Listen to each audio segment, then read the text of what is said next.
Abra sua Bíblia em Êxodo capítulo 33. Quero falar sobre a oração que muda a história. A oração que muda a história. Eu nasci numa igreja. Eu ouço falar de oração desde que me conheço por gente. Mas eu fui entender o que é ter uma vida poderosa de oração não faz muito tempo. São poucos anos que fui ensinado sobre o que é de fato uma vida poderosa de oração.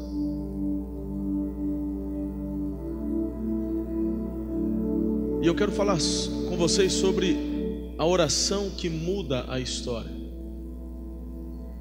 É incrível como que, através da vida de um homem, uma história foi redigida, foi mudada. Uau! Que oração é essa? Quais os segredos, quais os detalhes dessa oração? Vamos então a Êxodo 33, versículo 12 em diante, que diz assim: Disse Moisés ao Senhor: Tu me ordenaste, conduza este povo, mas não me permitas saber quem enviarás comigo. Disseste: Eu o conheço pelo nome e de você tenho me agradado. Se me vês com agrado, revela-me os teus propósitos, para que eu te conheça e continue sendo aceito por ti. Lembra-te de que esta nação é o teu povo. Respondeu o Senhor: Eu mesmo o acompanharei e lhe darei descanso. Então Moisés declarou: Se não fores conosco, não nos envie. Como se saberá que eu e o teu povo podemos contar com teu favor, se não nos acompanhares, Senhor?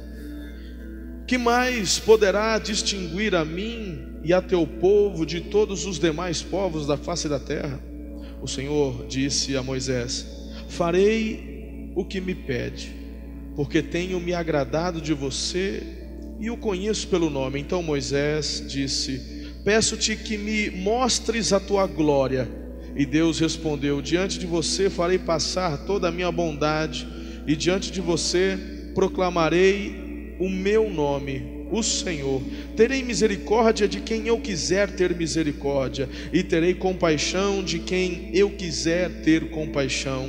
E acrescentou: Você não poderá ver a minha face, porque ninguém poderá ver-me e continuar vivo. E prosseguiu o Senhor: Há aqui um lugar perto de mim, onde você ficará em cima de uma rocha. Quando a minha glória passar, eu o colocarei numa fenda, na fenda da rocha, e o cobrirei com a minha mão até que eu tenha acabado de passar. Até aqui.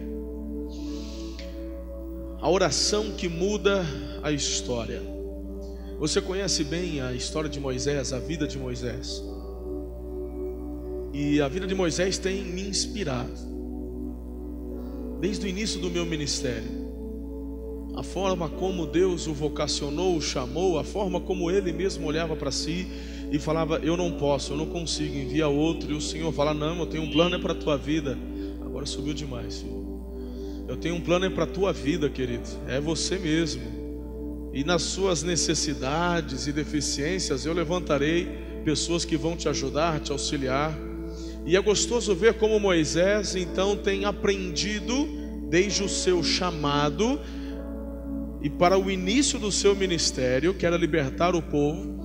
É interessante ver como ele aprende a depender do Senhor e a confiar no Senhor em cada etapa, em cada ponto, em cada circunstância.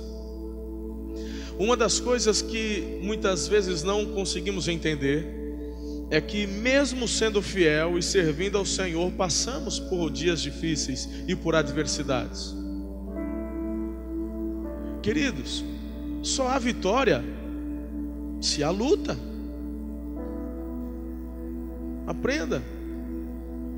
Você só vai lograr êxito se você lutar, se você batalhar. Na vida cristã é assim. Na vida cristã não é diferente. Amanhã nós seremos profundamente tocados, eu tenho certeza, pela vida do pastor Mário. Meus irmãos, nós vamos ouvir e aprender e conhecer mais sobre o que é sofrer por amor a Cristo. Nós não sabemos o que é sofrer por amor a Cristo. Vai falar para mim que você sofre por amor a Cristo? Irmão, a liberdade que eu e você temos de falar desse amor, o máximo que podemos ter como sofrimento é alguns amigos que do mundo viraram as costas porque agora você não curte mais as mesmas coisas que ele. Talvez quem sofra mais, e eu me identifico com isso, seja uma esposa ou um marido que pela conversão do cônjuge não aceita essa conversão, e uma opressão muito grande, uma batalha muito grande é instaurada dentro de casa. Sim, talvez. Mas queridos, o que é isso perto de todo o sofrimento que estamos assistindo só nesse último mês com relação à igreja perseguida? O próprio apóstolo Paulo passou por momentos muito difíceis. Se você for lá para a carta aos Coríntios, você vai ver que ele sofreu fome, perigo, espada, entre os da própria pátria e os de fora da sua pátria, naufrágio, açoites. Quando eu olho para Moisés, queridos, eu também vejo muito sofrimento, muito.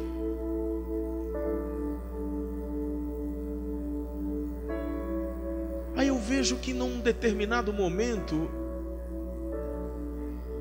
milhares e milhares de pessoas debaixo da sua autoridade, da sua liderança, ele tem um bate-papo com Deus. Esse texto que acabamos de ler. Meus irmãos, há detalhes interessantíssimos aqui. Eu não vi o Moisés reclamar nem murmurar. Eu não vi ele dizendo é difícil demais. Eu não vi agora ele dizendo assim, tá vendo? Eu sabia que eu não estava preparado para isso. Eu sabia que era coisa demais para mim. Ah, bendita a hora que eu aceitei ser líder de célula. Bendita a hora que eu resolvi casar. Bendita... Meu irmão, você não vê Moisés reclamando aqui. O único momento em que Moisés olha para a circunstância e fala, eu não dou conta, foi no dia do chamado. Depois que ele aceitou e falou, tá bom, eu vou. Você não vê mais ele reclamando. Você não vê mais ele falando, eu vou desistir, não dou conta. Sabe por quê? Porque Moisés cria no poder da oração. Para ele não era só frase de efeito.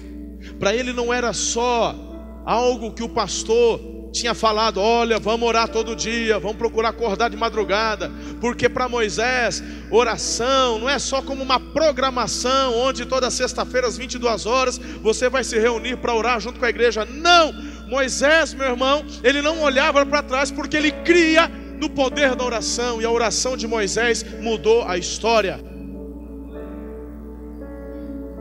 E a Bíblia fala que Moisés tinha uma fé, queridos, como se ele pudesse ver o invisível. Desde que eu li isso sobre Moisés na carta aos Hebreus, aquilo me marcou, me impactou.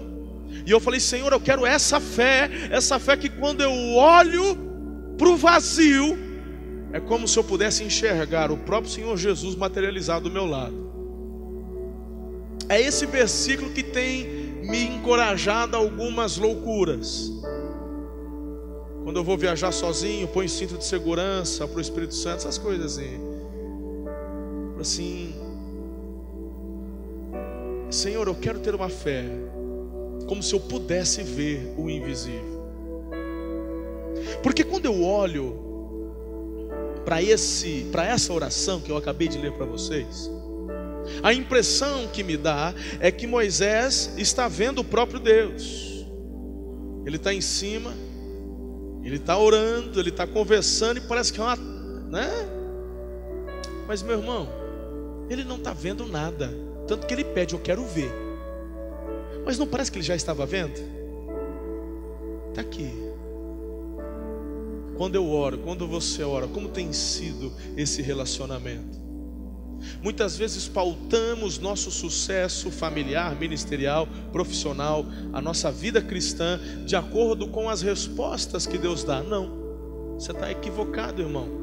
Receber o cumprimento de promessas divinas não comprova a fidelidade de quem recebe, apenas prova que Deus cumpre o que Ele prometeu. Você entendeu o que eu disse? Tem muita gente que está numa vida de oração tão fraca, ou quase zero.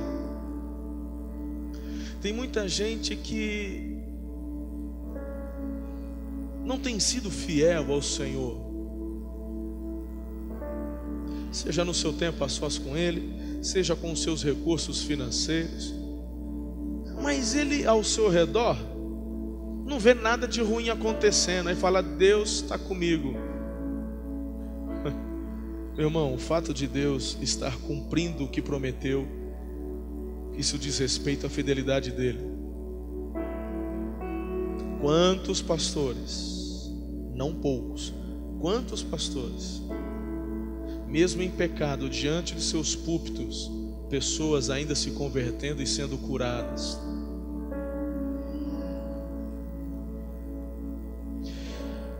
É possível estar sendo abençoado por Deus e mesmo assim viver longe dele. A vida de oração de Moisés é determinante para o futuro dos hebreus.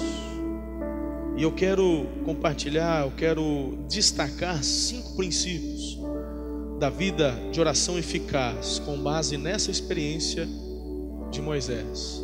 Amém? Estamos juntos? Então anote aí no seu caderno, celular, seu tablet. Importante que você não se esqueça do que o Senhor vai ministrar ao seu coração essa noite. O primeiro destaque, o primeiro princípio para uma oração que muda a história é o princípio da obediência. A obediência ativa o poder para mudar a história. Eu vejo ali no versículo 12: Tu me ordenaste. É interessante, não? Moisés começa esse diálogo dizendo, Senhor, só para lembrar aqui no nosso bate-papo, é que eu fiz tudo que o Senhor mandou. Se estou aqui, tu ordenaste. Então isso arremete à obediência de Moisés. Quer ter uma oração que vai mudar a história da tua vida, da tua casa, da tua família, dos teus negócios, da tua célula, da sua supervisão, do seu ministério? Meu irmão, o primeiro princípio é a obediência. Não existe oração fervorosa sem obediência. Aplique isso, meu filho, minha filha, com relação à sua casa. O próprio Senhor Jesus, ele conta uma parábola que um pai, um senhor deu ordem para 2 filhos. Um disse, eu não quero fazer. E o outro disse, eu vou fazer. O que disse que não queria fazer foi lá e fez. O que disse que ia fazer não fez nada. Jesus pergunta, quem agradou o coração do pai? Quem fez o certo?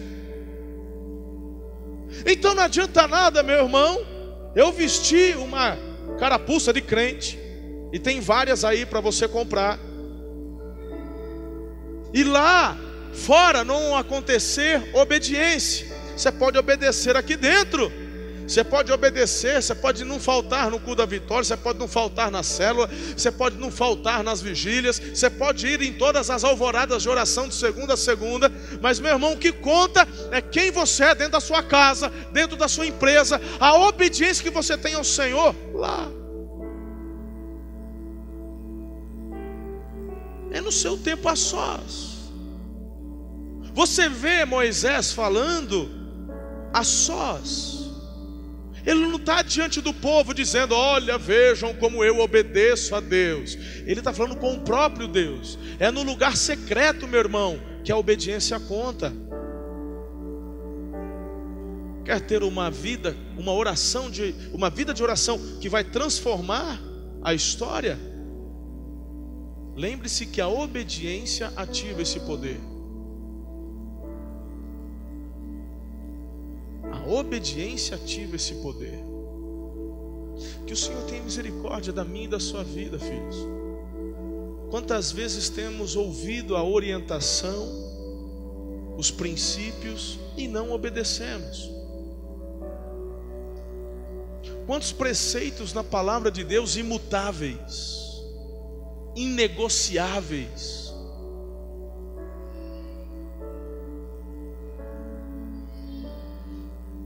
Como é que eu posso obedecer se eu só fico ouvindo o que o pastor fala de domingo, de sexta? Você já está de sexta-feira aqui, meu irmão, isso já diz algo a seu respeito. Meu irmão, se você não se deliciar na palavra, não buscar, não ler, não mergulhar, não chorar com ela, meu irmão,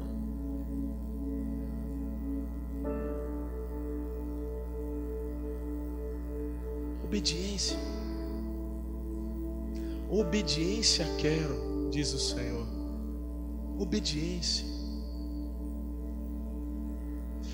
O segundo princípio na oração que muda a história é o argumento que move o coração de Deus. E esse argumento baseia-se nele, não em nós. A oração que muda a história, meu irmão, não é a oração egoísta, que só tem o eu, só tem um para mim, porque para mim, porque eu, para mim. Meu irmão, esse tipo de oração, não estou falando que Deus não ouve. Quem sou eu para falar que Deus não ouve? Deus é Deus, Ele ouve o que Ele quer, meu irmão. Eu estou falando da oração que muda a história.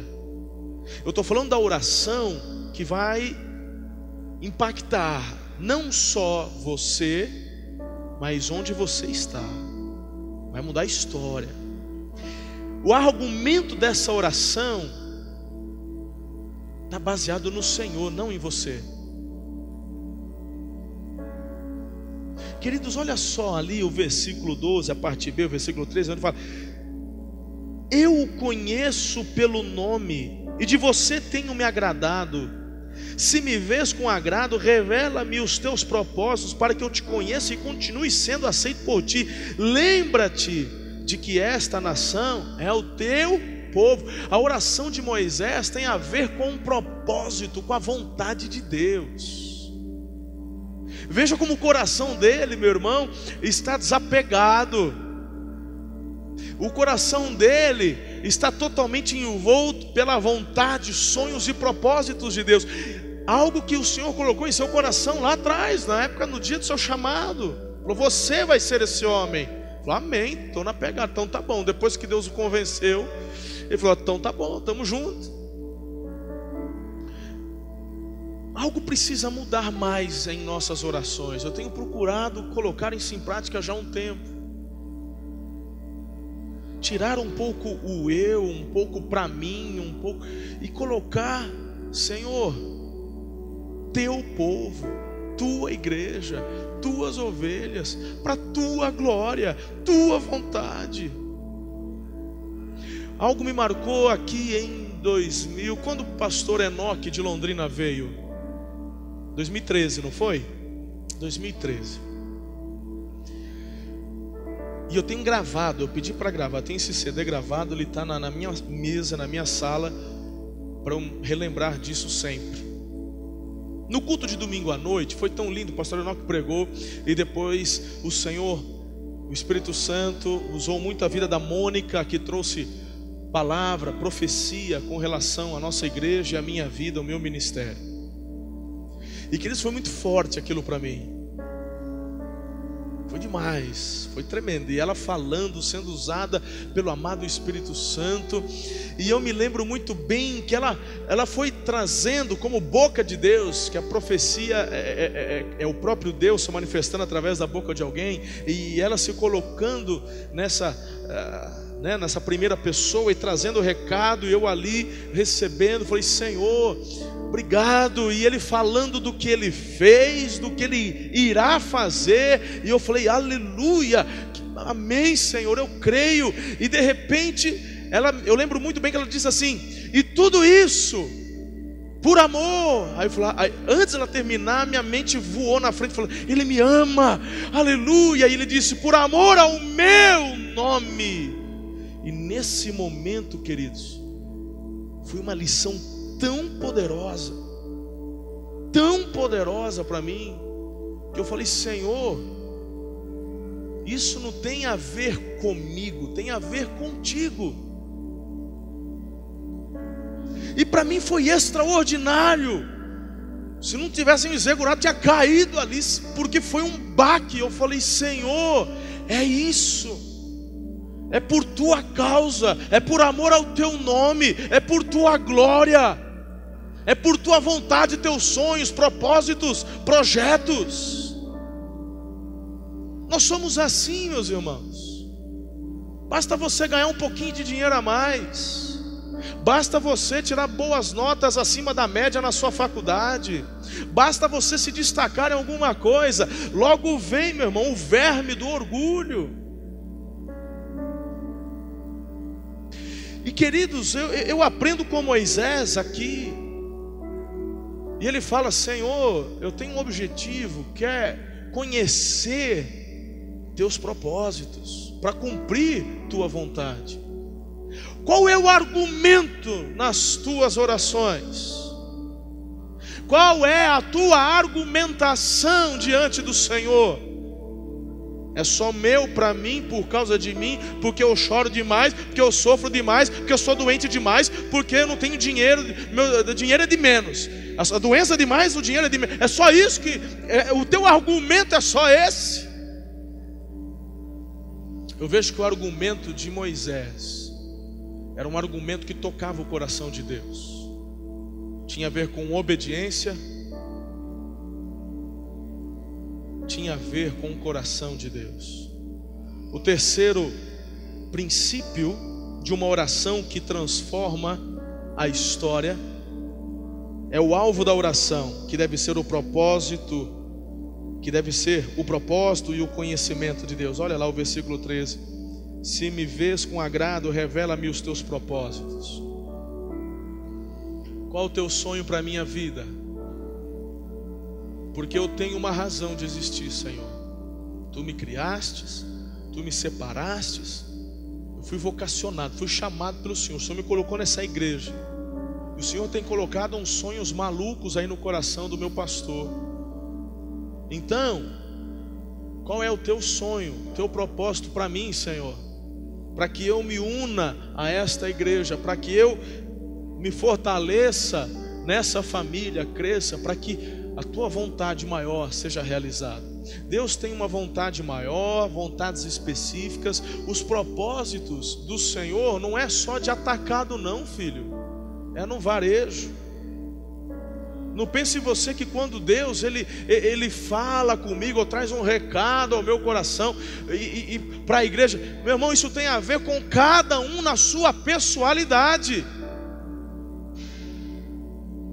Deus não trata o povo como multidão.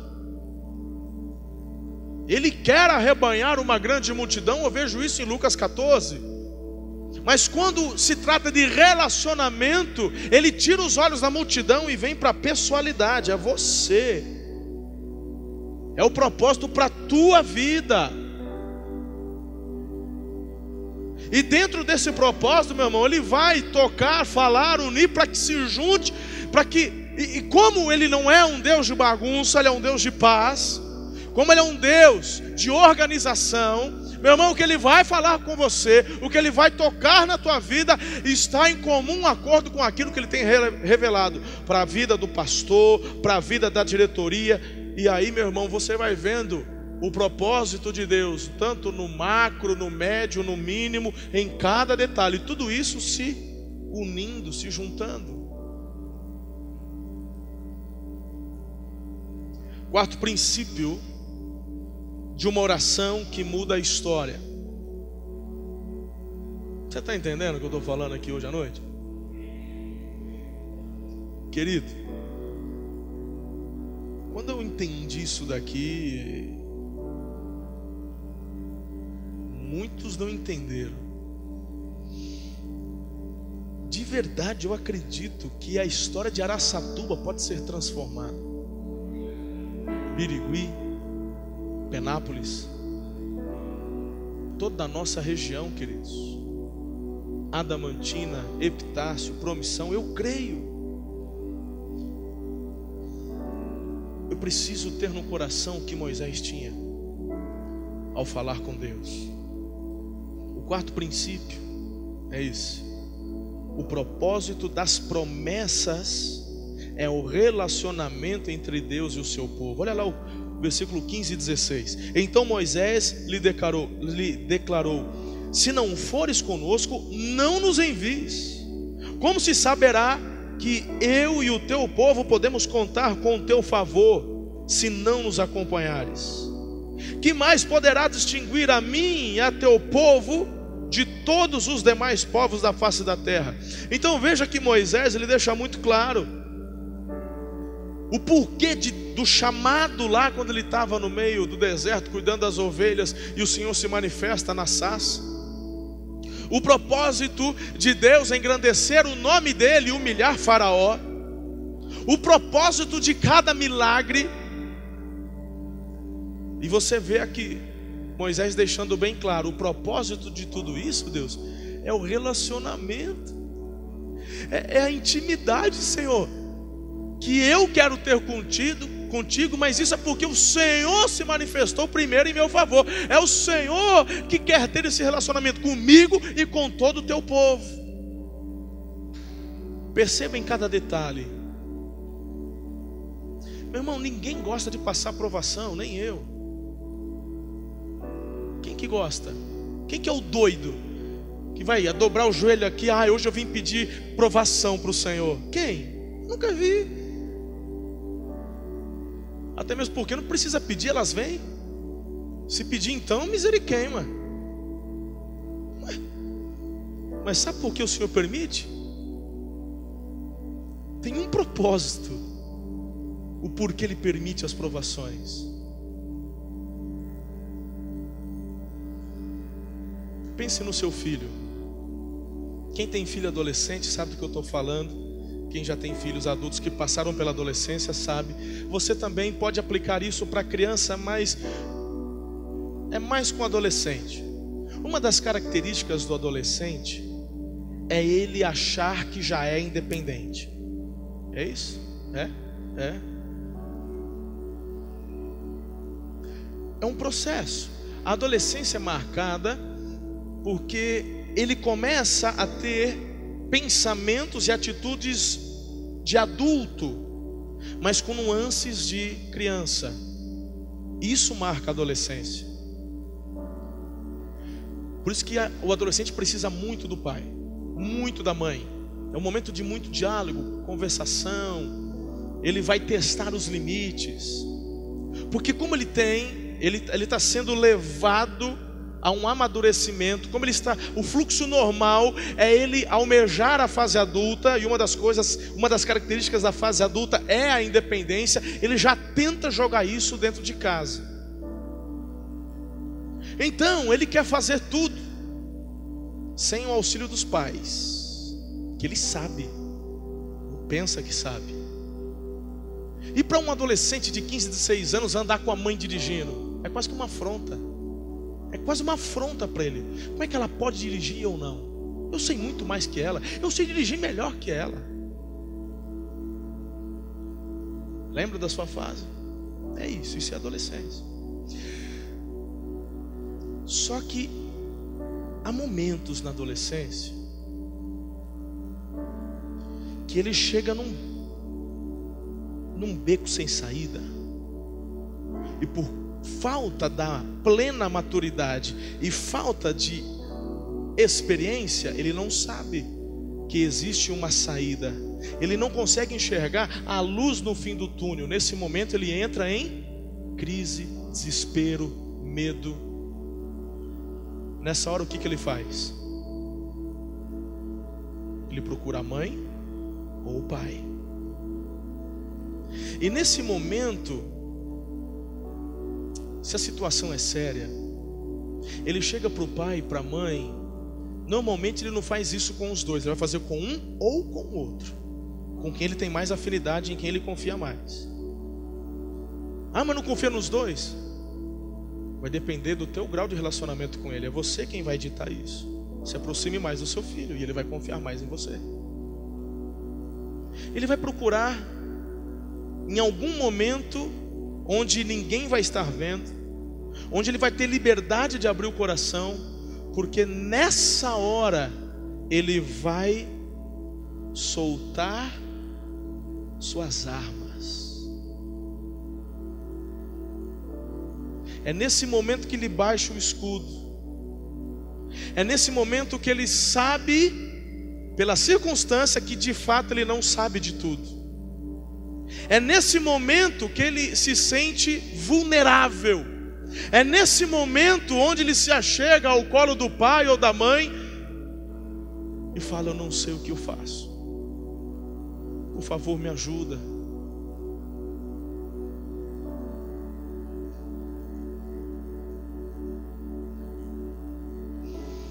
Nós somos adolescentes.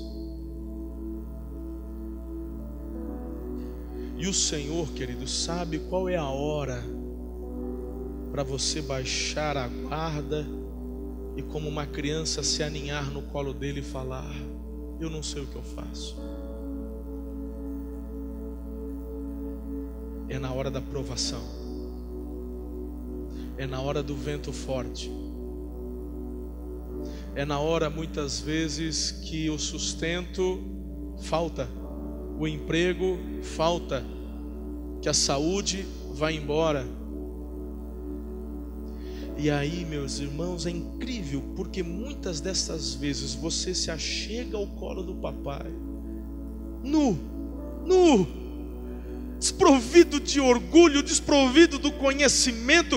Você chega diante dele e fala assim: não, eu não sei nada, eu não posso nada, o Senhor é tudo, a glória é tua, eu não sei onde eu errei. E, meus irmãos, a gente percebe o Senhor dizendo: é só isso que eu queria, você aqui no meu colo. E muitas vezes, queridos, é depois de um tempo desse, as coisas começam a se abrir, as cortinas começam a se abrir. Assim como muitas vezes você olha para o filho, ele está chorando, ele está desesperado, e você fala: mas não é possível, ele está tão preocupado com isso, é tão simples. Mas você fica quieto. Aí você fala: filho, eu vou te ajudar. E de uma única conversa, um único conselho, a circunstância muda. E fala: uau! Deus permite muitas vezes a provação, porque o propósito dele é relacionamento. Há homens e mulheres que têm aprendido a se relacionar com o Senhor mais intimamente nos tempos de alegria, bonança e paz. Esse é o meu alvo, tem que ser o seu alvo. É claro, meus irmãos, quando o Senhor fala que o meu poder se aperfeiçoa na fraqueza. Por que que Deus permitiu um espinho para Paulo? Para que ele não se ensoberbecesse, para que ele não se orgulhasse, porque o nível das revelações dadas a ele eram muito altas. E o Senhor falou: não vou tirar teu espinho, porque isso vai fazer você sempre dependente de mim. Isso vai te fazer me buscar mais, não se achar melhor que os outros. A oração que muda a história. A oração que muda a história, meu irmão. O propósito está no relacionamento. Quinto e último princípio que eu quero compartilhar com vocês. Para mim, todos são extraordinários, mas o resultado desse é fantástico. A oração que muda a história. O efeito dessa intimidade com Deus é a revelação da sua glória. Demais. Então Moisés abre o coração, pede o que ninguém havia pedido ainda. Olha que tiveram homens, hein? O Enoque, que andou com Deus, nem viu a morte. Quanta gente boa passou antes de Moisés, meu irmão. Quanta gente boa. O próprio Abraão, o próprio Isaac, Jacó. O Moisés nem é descendente direto de Abraão, no sentido da linhagem ali de um... Meu irmão, né, de uma...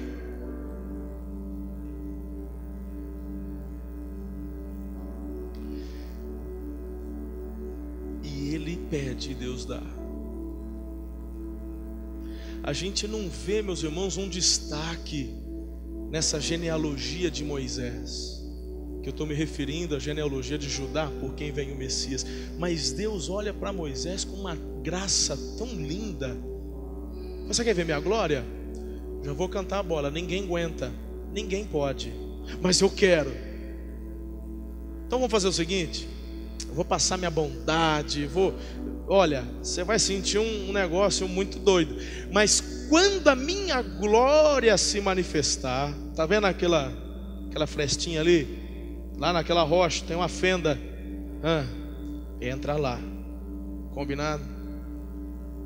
Meu irmão, o resultado de uma oração, uma vida de oração poderosa, o resultado dessa intimidade é a revelação da glória de Deus.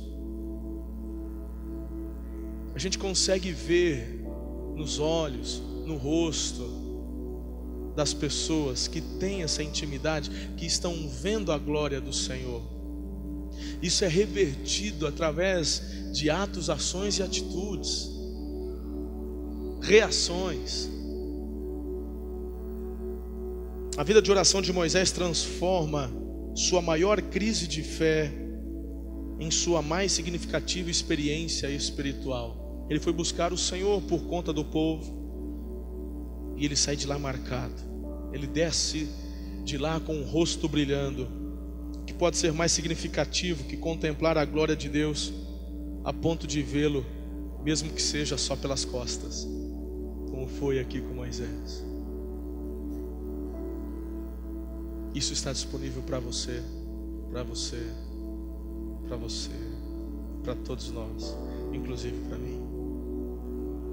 Que o Senhor nos dê a obediência, a argumentação certa, que é voltado para o propósito de Deus. Que o Senhor nos toque de uma forma tão profunda a gerarmos essa intimidade, buscarmos o propósito dEle, e Ele nos usará em oração de uma forma tão tremenda que a história será mudada. O diabo vai ficar encapetado, meu irmão, vai ficar louco, que ele achou que já tinha conquistado a cidade, que já estava tudo debaixo do domínio dele. Mas quando homens e mulheres cheios do Espírito Santo se levantam para uma vida poderosa de oração. Hoje eu vi um vídeo de um pastor que por telefone conversava com o irmão de 2 que foram assassinados na semana passada, que tiveram suas cabeças cortadas pelo Estado Islâmico.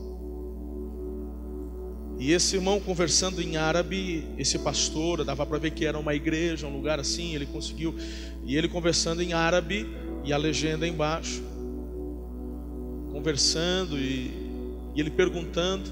Então 2 irmãos, um de 24 e um de 23, que estavam entre os 21. Meus irmãos, foi extraordinário. Eu tenho no WhatsApp, depois posso passar esse vídeo aí. Alguém compartilhou esse vídeo aí. E aí ele falando e aquele pastor perguntando como é que eles estavam. Eu não vi ódio, rancor, ira. Aquele homem simplesmente glorificava a Deus. E eles falaram assim: nós agradecemos o Estado Islâmico, porque na hora que as cabeças foram decapitadas, eles não cortaram um áudio. Nós não entendemos nada quando assistimos, mas em árabe, quando eles estavam tendo suas cabeças cortadas, eles estavam declarando a fé em Jesus.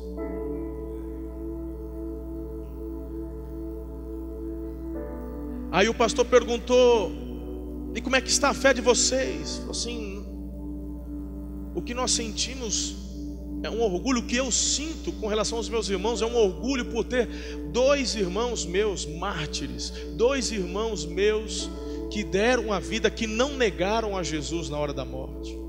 Nós estamos andando aqui de cabeça erguida, nós estamos aqui declarando: somos.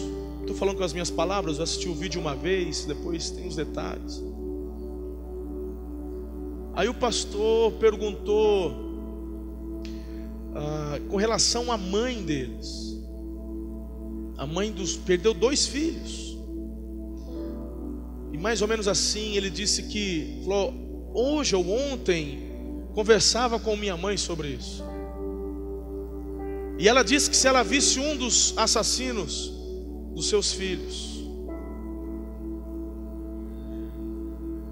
ela falaria para eles do amor de Jesus, para que tivessem seus olhos abertos, porque o que eles estão fazendo, eles nem sabem o que estão fazendo. Queridos, há algo no mundo espiritual acontecendo nestes dias. Há algo muito forte. Eu só sei que eu quero fazer parte disso.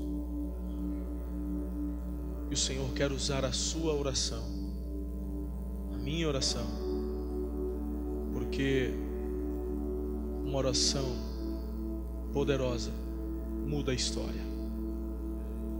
Quem quer ser usado?